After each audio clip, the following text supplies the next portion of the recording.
You are listening to the 12 labors of a cyber startup, part of the B-Cyber 2026 initiative under Track 2, the United Shield. My name is Gontie, and I have teamed up with Mustapha Annouh, who is the CEO and co-founder of Shield AI, along with Lars Veelaert, CEO of XFA. Today, we will close off with labor number 12, resilience and future. Let's talk about long-term vision, maintaining confidence amid uncertainties, ecosystem support, and the marathon nature of startup journeys. Gentlemen, what keeps you up at night?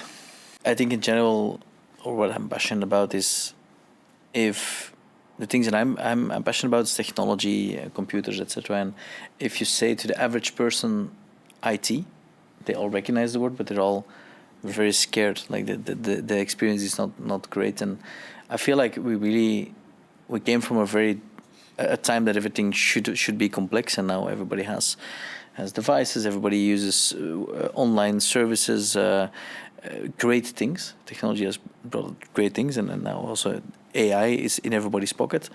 And I really, really want to make that available to everybody. Making that available for everybody in a way that they feel secure in using it, they're confident in using it, they don't feel like they're going to do anything wrong. What keeps you up at night, Mustapha? Concerns, nightmare scenarios, that kind of stuff? Is it... Honestly, I think we were talking about life balance. There is the family that is important, but having good sleep is a key point, actually, at that level. We cannot continue to have a complete night with the stress, developing things at night and so on. We need to have that balance. Keep taking the time with the family, taking the time to rest properly, to never forget to forget about our business and our struggles and so on. Enjoy life, because it's not worth to forget that we have the chance in Belgium to be in a beautiful country with the strengths and the weaknesses like everywhere, but we have a lot of chances. It's not worth to struggle at night for what we do. On the brighter side, what brings confidence? What brings the good vibes and energy? People coming together and talking about technology, and I think we were talking about culture earlier. If you just have people in a team that from themselves create something or create an initiative or try something out, I think that's really nice. Mustapha, would you encourage someone to go for the same challenge and journey that you have lived so far? As I said in the beginning, it's not a sprint, it's a marathon. Mm-hmm. So if you feel that you have an idea and after going through the normal process of checking that idea against the market and so on, and you still believe that you have something different, today it's a lot easier to develop an application than 5 years ago, even 3 years ago. So I would encourage everyone to try and believe on what they want to achieve. Creating a startup, it's a second process in the whole process, because you test your idea with the competition, the go-to market and so on, and then you can start with a startup. And of course there will be a lot of difficulties, but as Lars mentioned several times, when you build up a team, when your idea reach out professionals and customers, that's the craziest and nicest thing that could happen to any professional who likes innovation. Looking ahead, I mean, in this AI-driven world, there's a lot of innovation, there's a lot of uncertainties and opportunities. How do you define like a long-term vision for your business? Knowing that, and that's what I clearly heard, everything is changing at an ever-changing pace. How does that resonate in defining a business vision? I feel at the moment, the vision or the strategy more is just being ready for change. I feel that's there are things that are consistent, right? That we think are consistent, at least for 5 years, and we can focus on those. But I feel like the game now is like, how can we have a flexible organization that can switch as things are changing. I think that's the big game that we're all playing now. Yes, in different fields, but that's the game now. 100% correct. It's really that ability that will bring some startup to shine and other to just fail, and very important, I agree.